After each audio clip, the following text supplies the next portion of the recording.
नमस्कार। आज हम एक ऐसे टॉपिक पर बात करने वाले हैं जो शायद आपसे या आपके किसी जानने वाले के भविष्य से सीधे सीधे जुड़ा हो।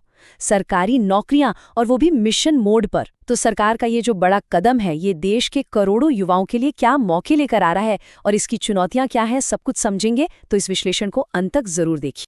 अच्छा, इस पूरी कहानी को समझने के लिए ना सबसे पहले इसका स्केल समझना होगा। हम हमेशा सुनते हैं कि भारत युवाओं का देश है, पर ऐसा क्यों कहते हैं? क्योंकि यहाँ दुनिया की सबसे बड़ी युवा आबादी रहती है, और जब इतने सारे नौजवान हों तो सिर्फ नौकरियों की नहीं बल्कि उनके हुनर के मुताबिक एक बेहतर भविष्य देने वाली नौकरियों की मांग होना तो जाहिर सी बात है। और ये आबादी कितनी बड़ी है, जरा इस आंकड़े पर नजर डालिए। 146 करोड़, और इसमें भी ज्यादातर लोग 35 साल से कम उम्र के हैं। ये जो हमारी युवा शक्ति है ना, ये देश के लिए एक जबरदस्त मौका भी है, लेकिन ये एक बहुत बड़ी चुनौती भी है। सोचिए, हर साल लाखों नए युवा वर्कफोर्स में शामिल हो रहे हैं, और उन सबके लिए रोजगार पैदा करना कोई छोटा मोटा काम नहीं है। अब भारत में नौकरी की बात हो और सरकारी नौकरी का जिक्र ना आए, ऐसा तो हो ही नहीं सकता। इसका इतना क्रेज क्यों है? क्योंकि ये सिर्फ एक जॉब नहीं है, ये एक तरह से पूरी जिंदगी की सुरक्षा और समाज में सम्मान का प्रतीक बन चुकी है। सोचिए ना, अच्छी सैलरी, जॉब की सिक्योरिटी, रिटायरमेंट के बाद पेंशन और भी कितने सारे फायदे। यही सब मिलकर इसे हर युवा का सपना बना देते हैं, और यही सपना इसे एक जबरदस्त कंपटीशन वाला मैदान भी बना देता है। तो युवाओं की इसी उम्मीद और नौकरियों की भारी मांग को देखते हुए सरकार ने एक सीधा एक्शन प्लान बनाया है। इसे कहा जा रहा है मिशन मोड, और इसका मतलब सीधा सा है, अब सरकारी भर्तियां तेजी से और बड़े पैमाने पर होंगी। और देखिए, ये सिर्फ हवा में बातें नहीं हो रही हैं, इसका एक ताज़ा उदाहरण भी हमारे सामने है। हाल ही में प्रधानमंत्री नरेंद्र मोदी ने एक ही दिन में 61,000 युवाओं को अपॉइंटमेंट लेटर सौंपे। ये एक बहुत बड़ा आंकड़ा है जो दिखाता है कि ये मिशन अब जमीन पर उतर रहा है। और ये भर्तियां अलग अलग विभागों में हुई हैं, जैसे कि रेलवे, डाक, रक्षा और स्वास्थ्य। और एक दिलचस्प बात देखिए, ये जो घोषणाएं हैं, ये पराक्रम दिवस, राष्ट्रीय मतदाता दिवस और गणतंत्र दिवस जैसे राष्ट्रीय महत्व के दिनों के आसपास की गई। ये टाइमिंग ये भी दिखाती है कि सरकार इस रोजगार अभियान को सिर्फ नौकरियां देने तक ही सीमित नहीं रख रही, बल्कि इसे राष्ट्र निर्माण की एक बड़ी पहल के तौर पर पेश कर रही है। प्रधानमंत्री के शब्दों में ही अगर कहें तो ये सिर्फ एक अपॉइंटमेंट लेटर नहीं है, बल्कि देश बनाने का एक इन्विटेशन है।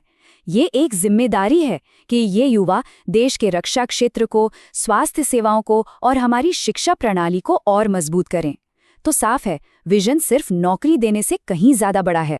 तो अब सवाल ये उठता है कि सरकार का ये जो मिशन है, ये आखिर काम कैसे कर रहा है? इसके पीछे पूरी स्ट्रैटेजी क्या है? चलिए इसे थोड़ा और गहराई से समझते हैं। देखिए, सरकार असल में 3 स्तरों पर काम कर रही है। पहला, रोजगार मेले लगाकर सीधे सीधे नौकरियां देना। दूसरा, स्किल डेवलपमेंट प्रोग्राम से युवाओं को नौकरी के लिए बेहतर तरीके से तैयार करना। और तीसरा, ऐसी आर्थिक नीतियां बनाना जिससे देश में बिजनेस बढ़े और प्राइवेट सेक्टर में भी रोजगार पैदा हो। ये जो रोजगार मेला है ना, ये अब एक तरह का सिस्टम बन चुका है। ये देश भर में अलग अलग शहरों में आयोजित किया जाता है, ताकि हर इलाके के युवाओं को मौका मिल सके। और इन मेलों के जरिए अब तक लाखों युवाओं को सीधे अलग अलग मंत्रालयों और विभागों में नियुक्ति पत्र दिए जा चुके हैं। अब आर्थिक नीतियों की बात करें तो इसमें एक बड़ा फोकस FTAs पर है, यानी कि फ्री ट्रेड अग्रीमेंट्स। आसान भाषा में समझे तो ये दूसरे देशों के साथ व्यापार को आसान बनाने वाले समझौते हैं। देखिए, जब व्यापार बढ़ता है तो देश में इंडस्ट्रीज को बढ़ावा मिलता है, और खासकर जो कंपनियां एक्सपोर्ट करती हैं, उनमें रोजगार के नए नए मौके पैदा होते हैं।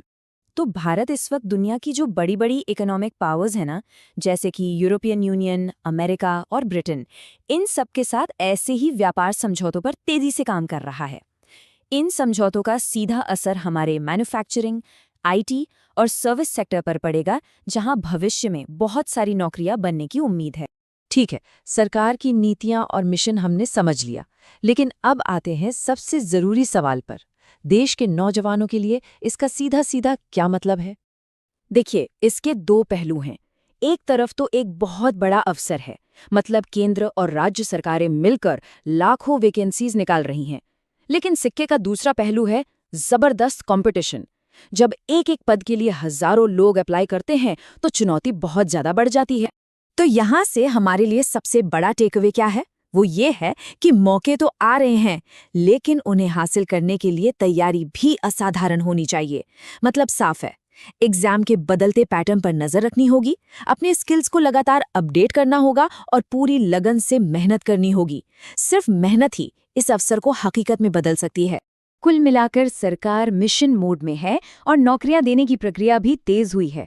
लेकिन असली सवाल वही है, क्या ये अभियान भारत के करोड़ों युवाओं के सपनों और उनकी उम्मीदों पर खरा उतर पाएगा?